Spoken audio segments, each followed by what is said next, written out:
Hey guys, what is up? In this video today, I'm going to talk to you about breakups. Breakups suck. Uh, it's funny, I started up a channel called Entrepreneurs and Cars and then I'm talking about breakups. Breakups suck. I've had I'm not going to say a ton of them in my life, but enough to know that they're going to hurt for a bit and you have to get through them. In this video, I'm going to talk to you about my best tips for that. I think you're going to find it very useful because I've definitely found that the healing process of breaking up has gotten a lot shorter for me since I started doing these things and adopting them. The first thing that you got to understand is just a little bit about my background. Ended a 3-year relationship recently, a couple months ago. We tried to make things work. Some awful things happened while we tried to make things work, and it ended again. And it only took me a few days to get over it. And I'm going to tell you exactly what I did here, so I hope you find this useful. First things first is become who you were. I'm looking to my left because I got my list there on my computer. Become who you were. Now, what I mean by that is you always change when you meet somebody new. You go and do things that you don't normally do. You hang out with people that you don't normally hang out with. Be who you were before. You know, returning to your comfort zone is a good thing. It definitely grounds you and centers you and makes you feel better about yourself. And you realize, you know, some of the sacrifices and things that you might have missed out on. So be yourself. Get back to where you were before that other person. Second thing is get rid of shit, okay? You've got anniversary cards, Valentine's Day cards, birthday cards, all kinds of stuff, probably pictures. I know most stuff is digital now. If it's digital, delete it, okay? If it's pictures and cards and stuff like that, or handwritten notes, any memento, throw it in a metal garbage can and burn it. Get rid of it. You don't need it around. You don't need it reminding you of the other person. What's done is done. Move on, okay? Third thing is you gotta socially stop. I mean, I've been through a few breakups, and the weird thing about today is in the world of Facebook and Instagram and Twitter and all this stuff, we're always paying attention to our significant other, to our mate. And you know, if you're not liking their posts, it can piss them off, right? You've been in the habit of doing this now for a period of time. You've got to stop paying attention to their social feeds. Don't be friends with them on Facebook. You have to unfriend them.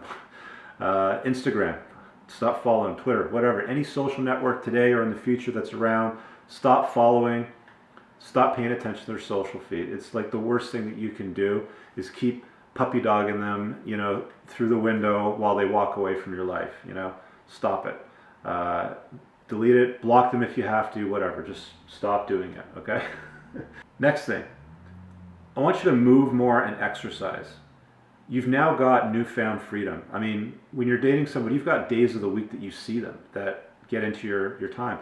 I've now got time.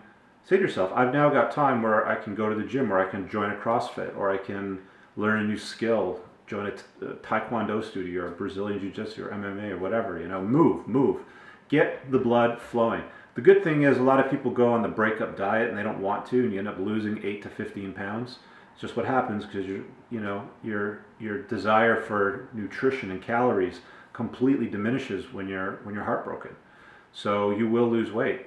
Use that to your advantage right now. Start nurturing yourself and feeding yourself better and moving more. Go to the gym, pick up heavy shit, deadlifts, squats, bench press, pick up stuff and get fit. Not only will you feel better, but you will look way more attractive to the opposite sex when you start courting your next mate. Next thing, learn and examine patterns. Now what I mean by that is make a list of the last 4 or 5 people that you've been in a relationship with.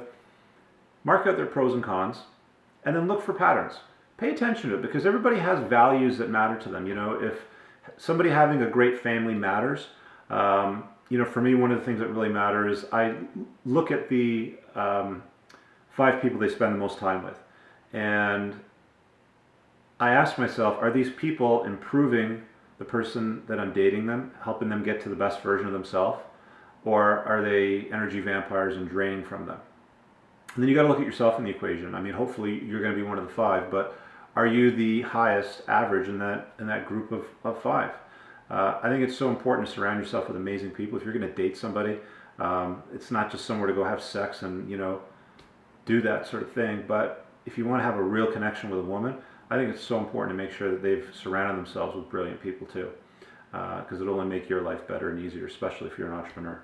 Next thing is you've got to completely stop communicating. So I talked about social stuff. So text messaging, WhatsApp, cell calls, whatever. We live in a world today that's really interesting. I've had my ex-girlfriend's phone number in my phone for 3 years, and I don't even know what the number was. I don't know, if I got thrown in jail and I had one phone call to make, I wouldn't even know what her phone number is if I didn't have my cell phone, because it's saved as a contact. So it's quite easy to stop commuting that way. Just delete them as a contact. You won't have to call them or text them or whatever. Get rid of your history, so you're not tempted to go back in the history and dig it up there, but just get rid of them as a contact. Next thing is get clear on what you want the ideal mate to look like. If you're looking for nothing serious, one night stands, make sure you're clear on that and let the other person know so that you're both authentic about it. If you're clear on what you're looking for in an ideal mate, somebody that you want to be with for a long period of time, a long-term relationship, marry, whatever, get really clear on what you want them to look like. Okay, it's not just appearance. I'm talking about what you want them to look like what personality traits do they need to have. Do they have to have a great family? Looks fade, beauty's gonna fade. So as time passes and you're with them longer, you've really got to like the person that they are. Because if you don't, you're screwed, okay? The looks are going to go away. I mean, I'm sure Kanye or whoever was doing Kim Kardashian got tired of her ass after a couple months if she had a crappy personality. It matters. Get clear on what the person inside needs to look like. Next thing is, dudes, guys, I'm talking to you right now, no new pussy for a while until you've gotten over it. Don't waste your time. Don't tarnish your reputation. Don't hurt other women. Just get over this hurt. Let the water flow under the bridge. Let it pass. And when it's passed, then you're ready to go date other people. Okay? And I'll tell you how you know when it's passed. You can sleep at night. If you're not getting up at 3 o'clock in the morning thinking about this problem or trying to solve it or beating yourself up over something you might have done or could have controlled or could have done better, once you sleep through the night, you're at a place of acceptance and contentment. Okay, so no new chicks, no nothing until you've gotten to that place. Take these steps and you'll get there quick. I promise. Do this. And the last thing is, overall, don't be a pussy. You can get in these habits, and I've done this, where you call your family and friends and you just break down and start crying like a wimp. Okay, you're going to cry. Just get it out, get it done. There's no reason for you to call 5 more people and tell them what happened and break down and cry with them, hoping that you're going to accomplish something. All you're doing is you're just draining yourself. Stop doing that. Get to a point where you've grieved, bawled your eyes out, you're a puddle of tears, whatever, and then just let that part go, because you don't need to keep doing that part. And that's it. Those are my tips. Listen, guys, I appreciate you watching this video. I started the channel up with the intent of interviewing a ton of entrepreneurs in their cars, and I'm talking about breakup videos now. So if you enjoyed this, let me know. Give it a thumbs up. If you hated it, give it a thumbs down so I know about it. And throw a comment. And if you think there's anybody that might get any value, do me a favor and share it on the Facebook newsfeed. Thanks a lot for watching the video. Talk to you guys later. Peace.